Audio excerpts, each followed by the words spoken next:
Hey y'all, I'm Karen Mayer Cunningham, the special education boss. If you've ever felt confused, overwhelmed, or just plain frustrated at the 504 IEP table, you are in the right place. Every week, I'm breaking down the rules, the rights, and the realities of special education so you can walk into meetings informed, empowered, and ready to make real change. And whether you're a parent, a teacher, an advocate, a school-based member, or somebody who's just trying to do right by a student, this podcast gives you straight talk, real answers, and tools that you can use immediately. I'm not here to play politics. I'm not here to play sides. I'm here to train people who sit at the table and teach you how to follow the law, ask the right questions, and protect the rights of students. So go ahead and hit subscribe, share this with a friend, and you know what? Meet me back here every single week. We're not just talking about change. We're making it. Because when you know better, you do better. And when we get it right for the child, we get it right for everybody. Hi, guys. Welcome. The blood sugar in the transit, the down and the right. That can be. Is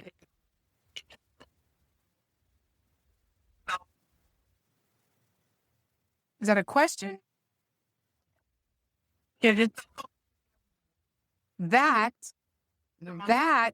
people is why every child with diabetes in public schools need an IEP. Why? Because our job in special ed is to teach a child strategies to self-manage their disability. So many things come along with that, whether it's a Dexcom or using your cell phone. There's so many components to staying well while you have the condition of diabetes, checking their paper before they take a test to see if they're too high or too low, to see if they need to dose, to see if they need food, to see if they need a break. So we need specially designed instruction around that. There's a great goal that also goes with diabetes. It's usually from the 18 to 21 program, but it's called travel training. For those of our kiddos that have diabetes that spend a lot of time in the nurse's office, we write an IEP goal about the efficiency in which they go and access their help and get back to the classroom. So can't take it away if it's part of your IEP. Sure. Illegal for teachers.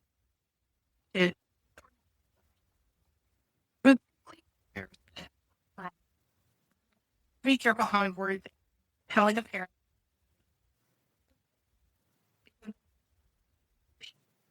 Then wow.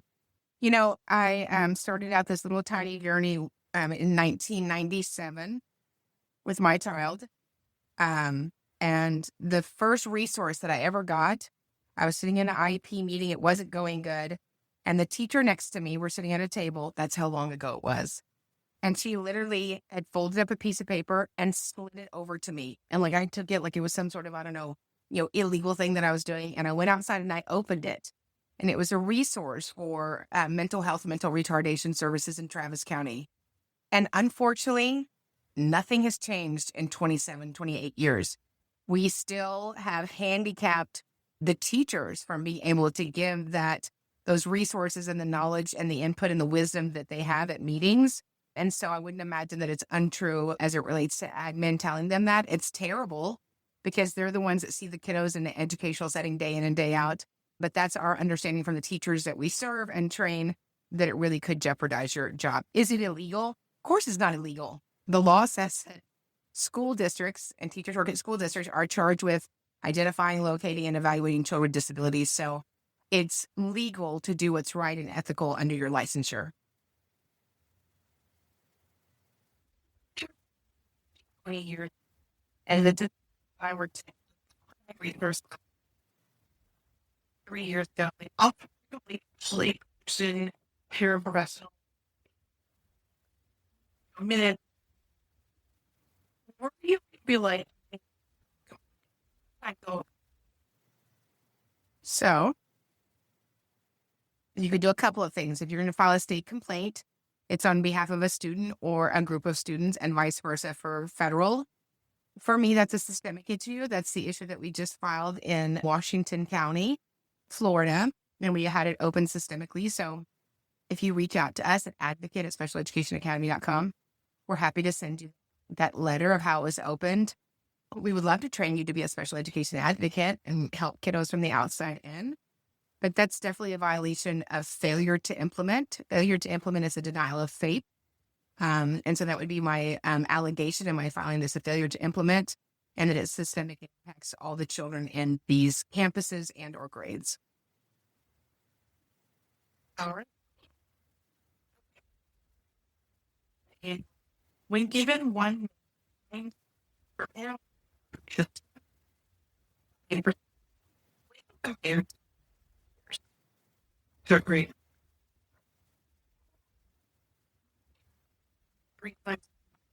or read or measuring core read flow need or can I repeat it? Oh, that gold. It makes me foot clamped. That's a terrible, terrible gold, love. That a student will do something, anything at 20%, I'm going to say it's going to be a 2 thumbs down for me.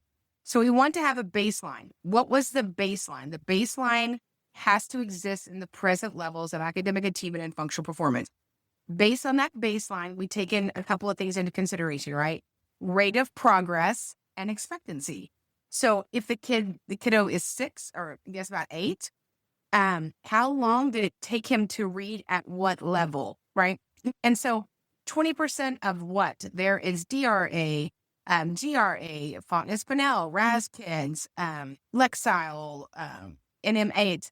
There's so many different reading levels. I would say a very linear thing that we can measure is WCPMs, words correct per minute. I would be taking data weekly.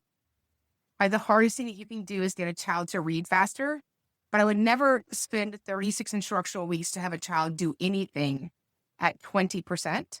But I think you got to find out what your baseline is, and then look at 2 different things. Is it independent reading level and or instructional? I don't know if I answered the question or if I just missed it. No, you. Yes. Thank you. Oh, I got an orange heart. That's so excited. Go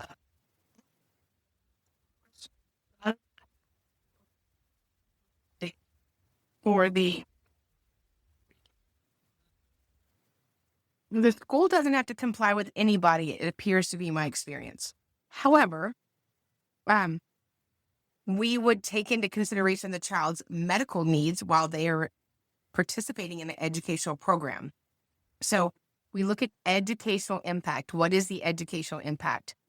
Depending on the acuity of that, I don't know where they define it, that it's the middle of the day. Is it at 12:30? Is it during reading? For me, was it during biology? I need to have more specificity. I would have the doctor, doctors are really good at giving a summary letter. I would have the doctor give more specificity, or if you can make it happen, the doctor or his nurse jump on the IEP meeting on a Zoom real quick and give recommendations and answer questions for the IEP committee. All right, it's a little bit, I'm sorry, you're so tiny and your voice is tiny. So it's just a little bit hard to hear you. So just pretend that you're yelling at the neighbors, not your children, but the neighbors. It's just a video.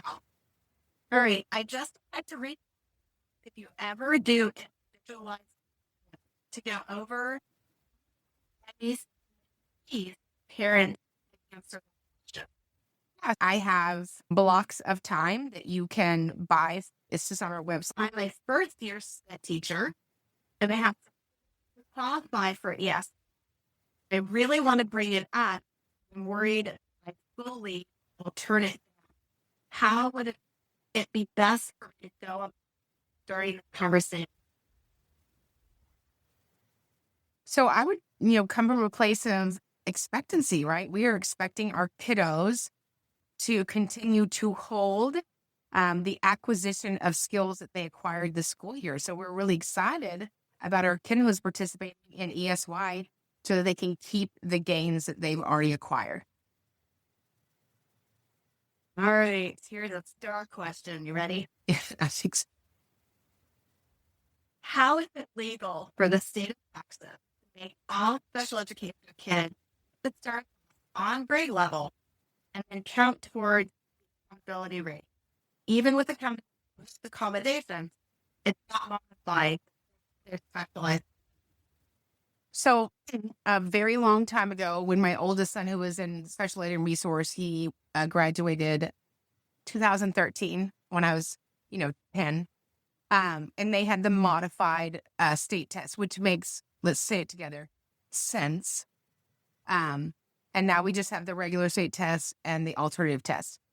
Unfortunately, as much as I like to give credit where credit's due, it's not a Texas issue. This is a multi-gazillion dollar moneymaker that's lobbied in every cocktail party, in every convention, and has nothing to do with education. It's just a moneymaker. So of all the things that I'm going to spend my capacity on, fighting this isn't one of them. And I know a lot of you do, and God bless you.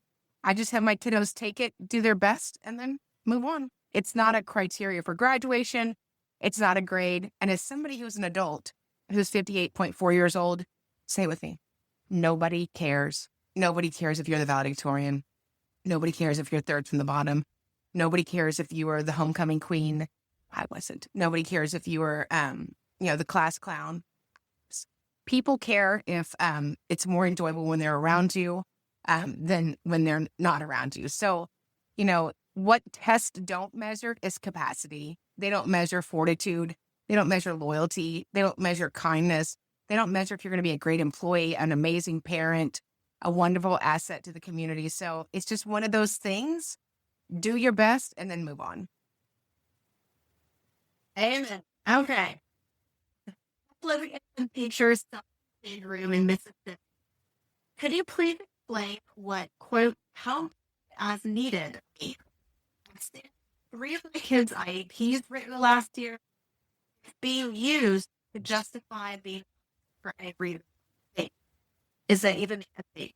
So homebound as needed means a student has an acute medical condition, probably, let's give you an example here. I have a kiddo that I serve in West Houston who is needing chemo.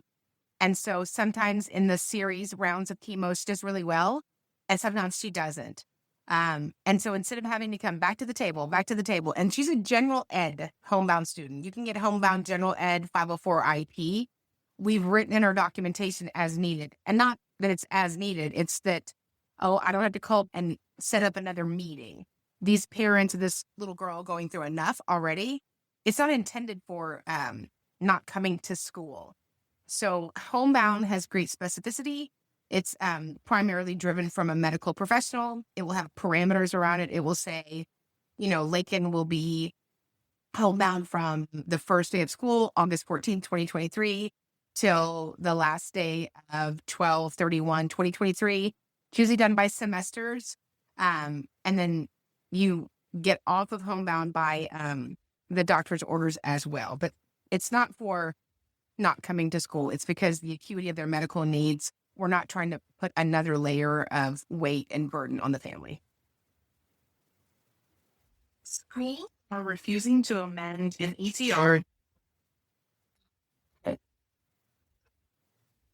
because it could be for another year. What can I do? So we don't mend for diagnosis. So we amend to add an eligibility. So if there is a new eligibility consideration, whether it's for me, my Uncle Bob, the Surgeon General, we have to convene a meeting, whether we like it or not. Special ed is not what you want to do or what I want to do. There are legal requirements. So 2 times that you have to convene a meeting are when we're considering eligibility and when we're adjusting minutes.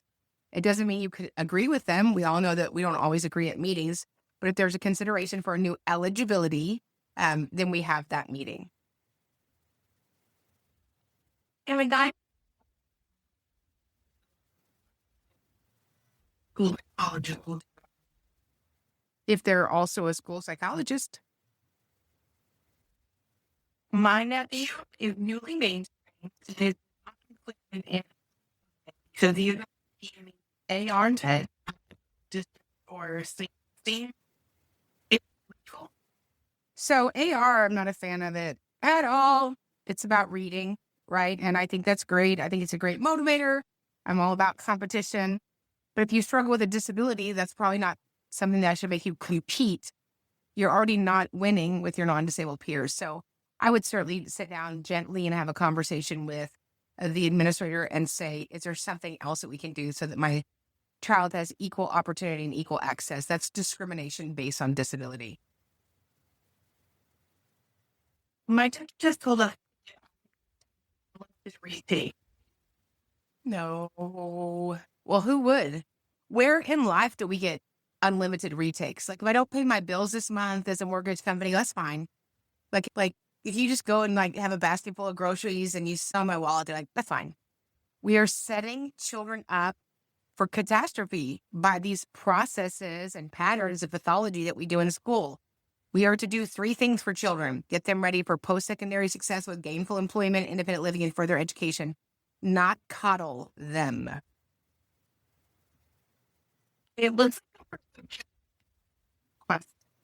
Anyways, or is that you people and with he me and feeling She can say that she's been vaccinated for tables, but and there's no tabling. We're not at grandma's house for Thanksgiving. We don't table a request. You could certainly deny a request, and I would say, should you choose to deny my written request for please provide that denial in writing. And so, lo and behold, you'll get your meeting. first to the question to the email piece from my classroom. Yeah, I don't. God bless teachers, period. And then God bless teachers that have a heart for SPED kiddos. Unfortunately, I see teachers that have, SPED in their bones, or they're SPED certified, or that's one of their sweet spots. Then we put a very high number of kiddos with IEPs in their room. That's unfortunate. What happens at the beginning of the year is all SPED students are given to the master schedule list first. But that's certainly something you need to talk to with admin, because we want equity in the room. I want the same educational product for the gen ed students as I do for my special ed students. I don't want them to have more attention because you have duly unweighted the room.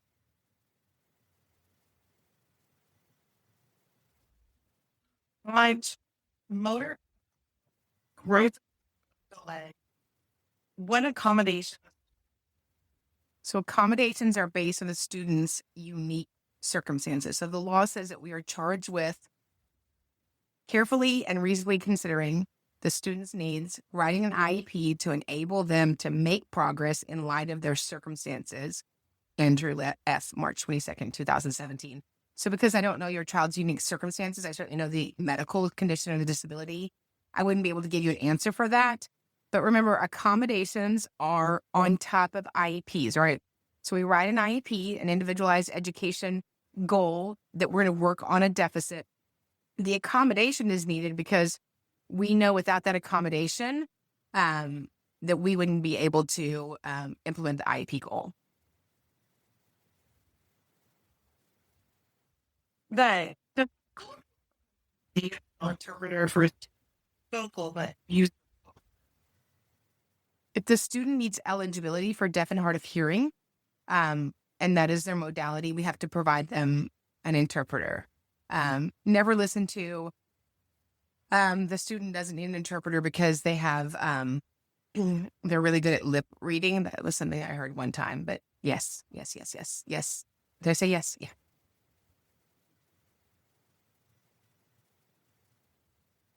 All right. I just entire PLC AP goal. If you could narrow it down, what are 3 or 4 fundamental elements of an AP goal? So I think an IEP goal needs to have 2 things. 3 things. Where are you?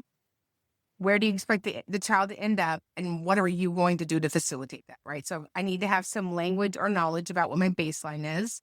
I need to have at minimum, after direct and explicit instruction, that's going to be delivered by the special educator and the co-implementers of the IEP goal. And what is the expected outcome after I deliver that specially designed instruction? Excellent. My daughter has ADD. She's on medication, and this will be an annual ARC. However, the goals and interventions are not geared towards helping the actual behavior. I sought out a behavioral therapist she will do therapy with, and the school district is on any behavioral therapist assist in the district. What would your advice be on how to get the therapy on her IEP, and can I have the district pay for it? So behavioral therapy is not a requirement under IDEA. Special education is, right?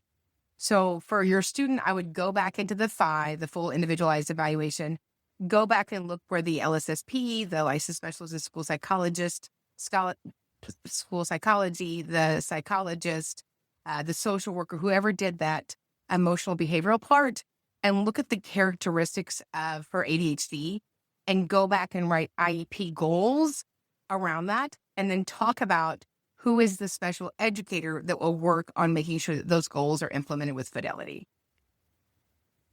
All right. What is the timeline after an initial IEP testing is completed to when they determine eligibility? In Florida, they met their 60 days and they have a, quote, reasonable amount of time to meet the result.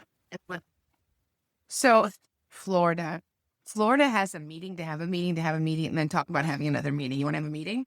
So we don't do a lot of things good in Texas, but we get in there and get it done. So they do have a timeline. Everybody has a timeline off of evaluations unless it's a reevaluation. So if it's an initial evaluation, you have 30 days or a month to come back to the table. So when we talk about reasonable, we can assume that it wouldn't exceed that. So there's no reason that it would exceed that. So I would send an email and say, I'm greatly concerned that you are out of compliance, not having this meeting so we can look at my child's educational needs. Please let's get that scheduled as soon as possible. And also remember, if you're having concerns in any part of the country, reach out to Manny Diaz at the Florida Department of Education. Tell him Karen said hi. Reach out to compliance and say, this is what's happening. This is what you're going to say when you have a concern at your state. List in the email what's happening in a sanitized way, and then add this line. Please tell me where that is in the code. Please tell me where that is in the code. And so that you're building a file about what is the law in Mississippi? What is the law in Wisconsin? What is the law in Colorado? Instead of having somebody who may or may not have knowledge of the law or the knowledge of the current law giving you directives and wrong information. Absolutely. That we cannot send out a draft IEP during an ETR because that would be predetermining placement before reviewing the ETR as a team. Is that true? No, there's no state. Lord, we got people busy. I had somebody tell me, it's probably not me, but it's definitely Quinn. Somebody told me that there was a law in a school district that they couldn't email me. Just me. So golly. I said, so your school board got together and they just voted you can't email Karen? I said, well, you emailed me invited to the meeting. That's different. So again, email compliance for your state. Compliance at the state level, I find them amazing, amazing, amazing. And even at the state level, I spend a lot of time in Wisconsin. God bless Wisconsin. At the state level, they will say, what district are you dealing with? And they will actually be able to pull up their own school board rules to see if there's an additional rule outside of the state regulations. But if it doesn't sound right, it's not right. Well, have you ever heard of schools contacting CPS, parent, or parent push first? Absolutely. It's what schools do. It was actually how I became an advocate.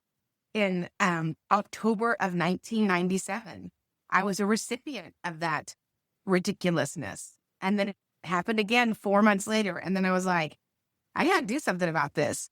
I think that CPS is a wonderful mechanism when used appropriately, not to hurt people. But you certainly can't stop somebody from doing. What is specialized for ADHD only? What's my opinion? My opinion is if you have those funds if it fits into your life, and that's what is best for your family, then you should do that. However, I find that private schools, while they are good, we have some really good private schools in Houston. We have Monarch, we have Tuttle, we have the Parish School, we have Briarwood. They each have specificity. And so I had a young man finish Briarwood, and they did great for his behavior, but he actually regressed academically because the intention of that school was just his behavior, right? So if you have a school that their intention is ADHD, that's great. And I don't know whether it would or wouldn't happen. But I will stand on that there is no better setting for kids with disabilities in America than public schools when we get it right. And we get it right almost all the time. So there are times that we don't get it right. But as somebody who's in a city of 7.5 million people, we don't have private schools where I'm just saying, you should go there. You should spend $67,000 and drive 4 times a day to a private school. That's not a recommendation that I give my clients. Perfect. Is there here's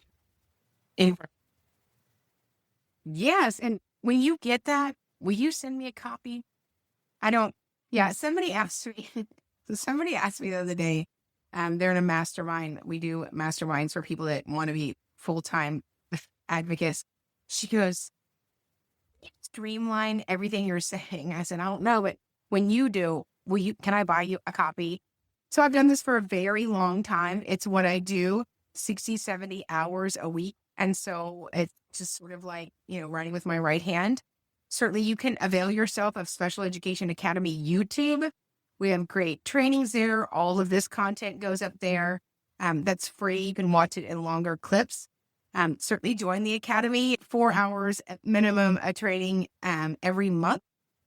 We have hundreds of hours of training from the last 3 years that are archived in series. And just remember, learning, even this, you learn by repetition. And we want to give you all the tricks, tips, and tactical maneuvers that we use for successful student outcomes. how much do I give the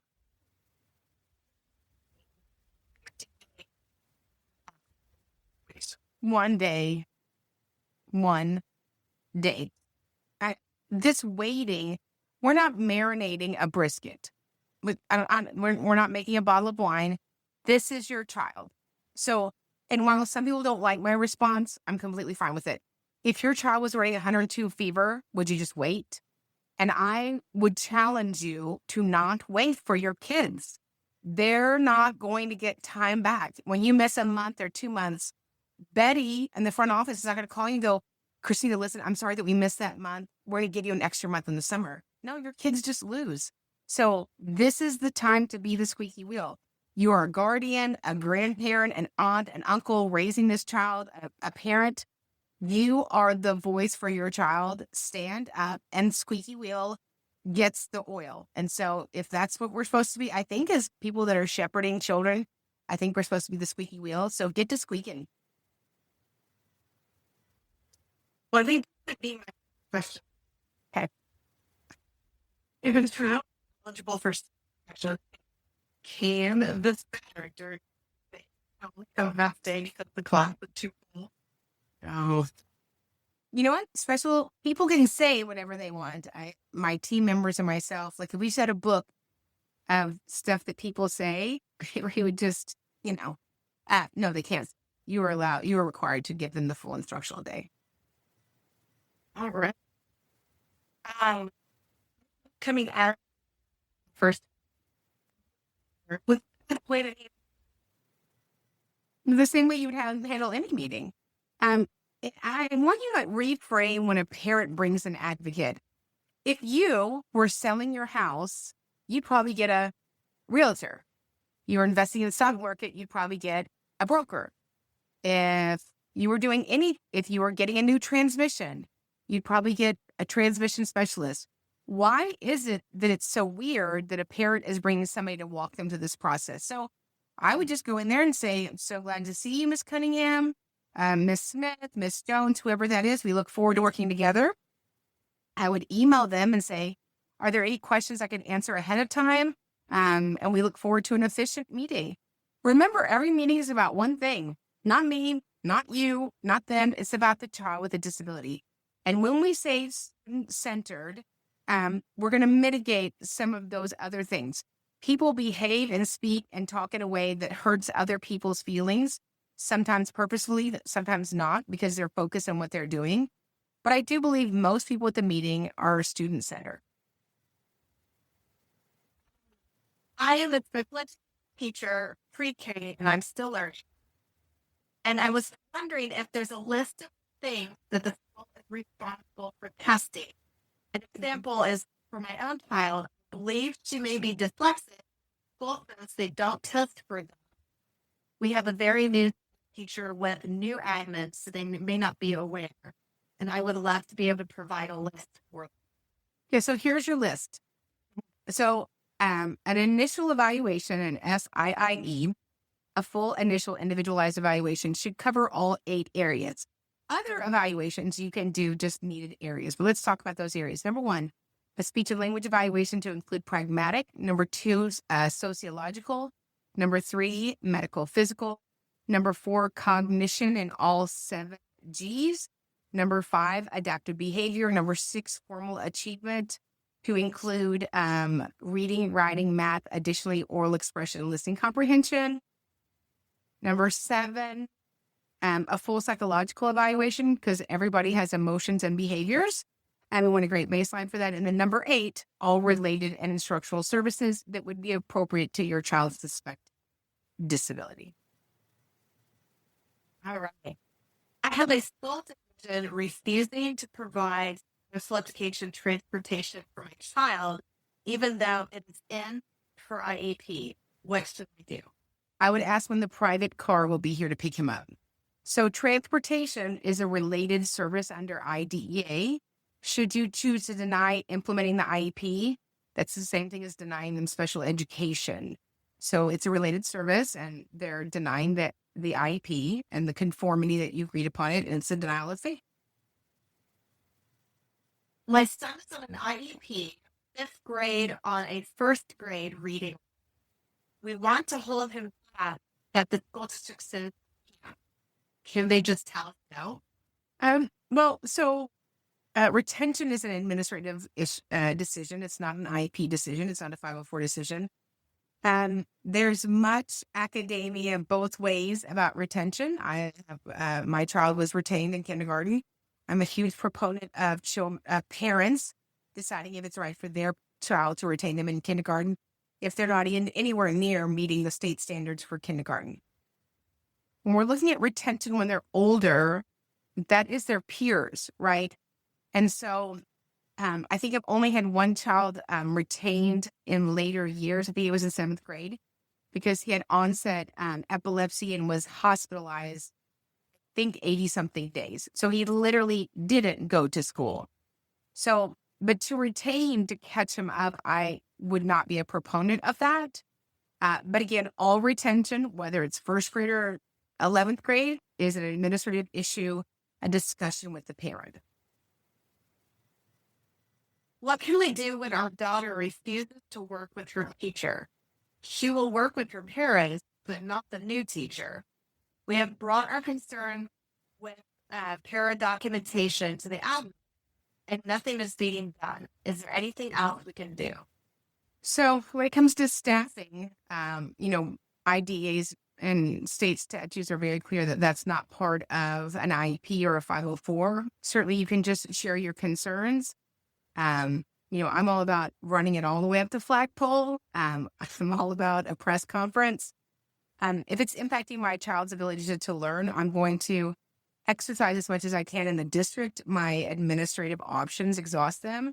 So you have the principal of the school, and then you have probably a superintendent that's over principals. You have an assistant superintendent that's probably over education.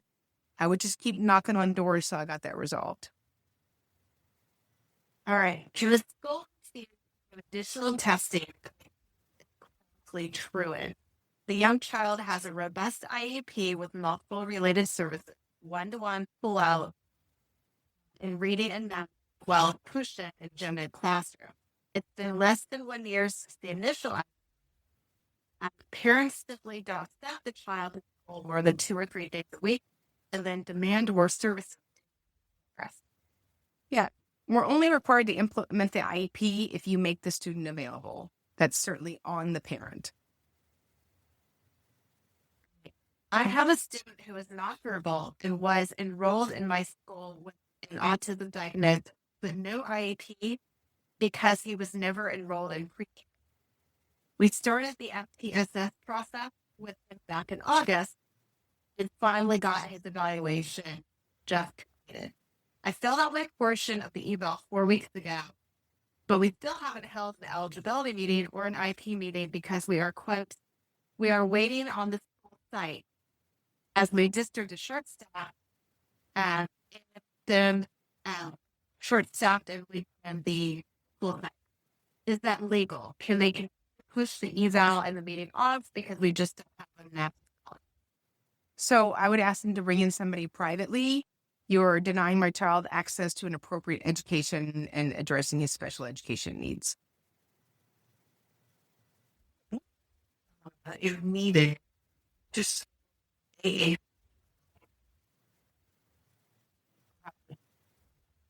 So the data is the student has a profound speech impairment.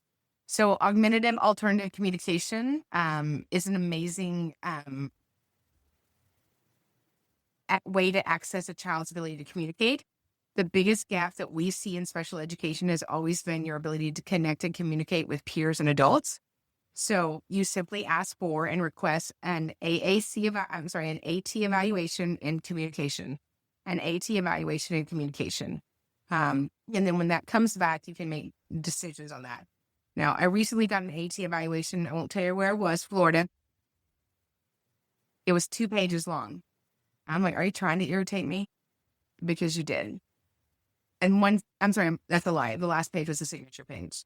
And she literally came into the school and sat down and talked to the teacher. I didn't ask for a sit down and talk to the teacher evaluation. What a waste of taxpayer dollars. So you want to make sure that your AT evaluation in communication or your AT evaluation for vision or your AT evaluation for written expression is built on the SET model. We have a series in Special Education Academy you can go watch about AT. But we know from the Assistive Technology Act of 1998 from Congress that assistive technology changes the lives of individuals with disabilities in America. And so they are required to have access, and that education entity or that employer is to provide those. So I wouldn't move off of that. And we have Christina Cabral is what our AT phenom. And so please reach out to us. We also have, if you go to Special Education Academy, we just did an amazing interview with Dr. Deanna Linick. We have interviews with the wonderful Sarah Loving. They're amazing resources. Go to assistiveware.com, but don't back off of getting that for your kiddo. a great resource. Yes. You can have class at least in your There's no synonymous. So LRE is not general ed. Oh my gosh, did I just say that?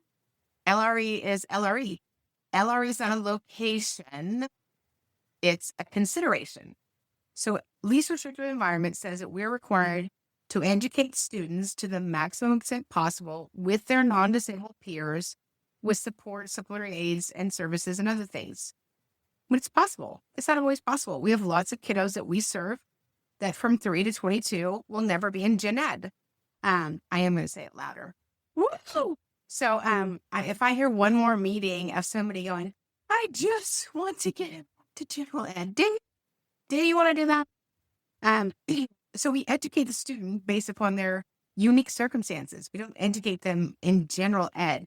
Years ago, I couldn't get a child included in general ed. And now a resource like my natural hair color has evaporated. Can't find it. It doesn't exist. So least restrictive environment says we've done the document, right? We've done present levels. We've done IEP goals. We've done accommodations. And now we're going to talk about a committee as a committee and look at all of these things. Where's the best place for him to have history? Where's the best place for him to have science? Where's the best place for him to have lunch? Where's the best place for him to have transportation? Where's the best place for him to have reading, and we walk through those components. LRE is not general ed. You have to say it like that. Ed. It's 2 D's. Does he have 2 D's? Right. Is it what the second D is silent? Okay. Totally. You think with your team, the degree on a disability. I think you politely disagree with where for the Yeah, so I would say I disagree with your evaluation, your data summary conclusion. Disagreeing is part of the human experience. So when my daughter and son-in-law and grandchild come here, nobody politely says, we don't want Mexican food. We don't want it. What is this? The point of you being part of a team is so that we have everybody's purview and can make better informed decisions. Otherwise, we can just send out an email. So I would just say, I'm not being disrespectful. I don't have to say I respectfully. I would just say, Quinn, I disagree with your section of the evaluation and its conclusion. But we have to stop being so delicate. I mean, can we get a spray for them? I would like to order a full bottle of D-Delicate. I disagree. Kool-Aid. Yeah, and I don't drink Kool-Aid because that messes up my lipstick. So I'm not doing that. And we know that Quinn was not able to drink the Kool-Aid. Did not drink the Kool-Aid. Okay. What can we do about a child on an IEP that refused to go in the class or the research room or So you need to come back to the table and have an IEP meeting and talk about different supports for this. okay. My kid has ISS for refusing to do his work. He has accommodations for emotional disturbance, ADHD. Thought feeling frustrated because they're punishing him for his disability. So if you have a behavior that requires a consideration of discipline and you believe that it's connected to the characteristics of his disability, call an MDR, Manifestation Determination Resolution meeting at any time. There are kids that have disabilities that do things that are emotional and even have an emotional disability that's not connected to their disability. I don't know because I don't know the totality. But just giving a kid ISS solves 0 problems. All right. I need help. I've had enough. My daughter is in KDISD and they did not want to service her. Correct. So you should email us. We have amazing advocates, and our advocates do fire state complaints in the district you just talked about and other districts that choose to deny children a free, appropriate public education. So just reach out to us at advocate@specialeducationacademy.com. Somebody asked about press conferences. I've had 2 people ask from different states about press conferences. Do I come and do press conferences? Yes. There's a nominal fee to get me there. And then obviously you have to get me there. I prefer to get there air conditioned, like not by canoe or, horseback. But if that's something you're interested in for what's going on in your district or community, you can reach out to us at advocate@specialeducationacademy.com. All right. Like that is an AAC device, but there are 4 buttons on it. How are they able to talk to people? Well, first you would need somebody that also need somebody that has the same augmentative alternative communication so that you're talking to each other. I don't know about the 4-button device. I bet your kiddo could crush using an iPhone. So let's get a more robust AAC evaluation to look at the appropriate system for him and make sure that when you're doing an evaluation that they have feature matched. And when you're in a meeting with other adults that are supposed to use it, I say things like, how do you motor plan? What days of the week do you add content? I had a lady tell me the other day, I said, have you added content to Billy's device? And she said, yes, in August. I said, have you taught the rest of the class any more vocabulary since then? Oh, yeah. I said, well, why didn't you add it to him? Well, he has most of the words. I won't tell you what I thought because I certainly can't tell you out loud what I thought. It wasn't good. What's the best course of action when the principal says, I don't want any more IEP kid here? Oh, I assume that you're a staff member. I would reach out to us and train to be a special education advocate. This would be a great time for you guys to train to be advocates. Like it would really be a great time. We won't tell anybody. What do you do if your child's AP is being valid? The teacher has even told you if they don't do it. I would file a state or federal complaint. And we have trainings on that in the academy. We EWA. I've never received one. No rush. When the school chooses to deny or implement something related to the evaluation, the IEP, or I don't have it at the top of my head. Whenever they choose to start a process or deny a process related to your child's IEP, but I ask for a PWN for everything. If somebody says, you can't go to summer school because you're not tall enough, give me that in a PWN. ESY is only for kiddos that have toilet issues. Give me that in a PWN. Yeah. All right. Ruling. Sorry. What do you say with the language? So compensatory time is to compensate the student. It's relief, as cited in case law, to return the student back to where they would have been had the violation not occurred. So that's in case law. So we have laws and then case law. That means that somebody litigated that in front of a fact finder, hearing officer, or a judge. And so I use language from that case law. That is what compensatory time is. Why does elementary IEP not accommodate for special or needs? I don't know. Do you not have a disability when you go to art and music? Mine do. Yes. Resource setting or more resource. Can they? Is that your question? Tell me the question again. I'm sorry. Can receive the resource or more resource? If that's on their schedule of services page, of course. What do you do? Here's how you're being outreach. Sorry. Level be different. Previous. I don't know unless you've had your child in the freezer and they haven't changed at all. But yes, your child's present level should be, what's the word I'm talking about? Thinking present. So what's going on academically? What's going on during transition? What's going on during recess and PE and lunch and on the bus and with their related service and their communication? And yeah, they should be different. Silly. You address how or they're and or evaluated. None. The law says nothing about being behind. It says we test kids with suspect that are in need of, that may be in need of special education related service that have a suspected disability. It doesn't say jack about years behind. Is jack a legal word? I feel like it is. It's Jack. a legal word. I think it. Just like if I do. if the school accommodation. No. You don't. If you're disabled, our job is to make you look less different. No, we're not asking for you to follow the law. It's the weirdest thing. One more. All right. What can we do with a teacher that withhold food at this lunch from a child with IEP as a So you're not going to like this answer.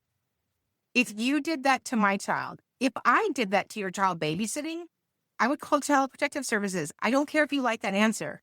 This has nothing to do with IEP or 504 or general ed. You're harming the child.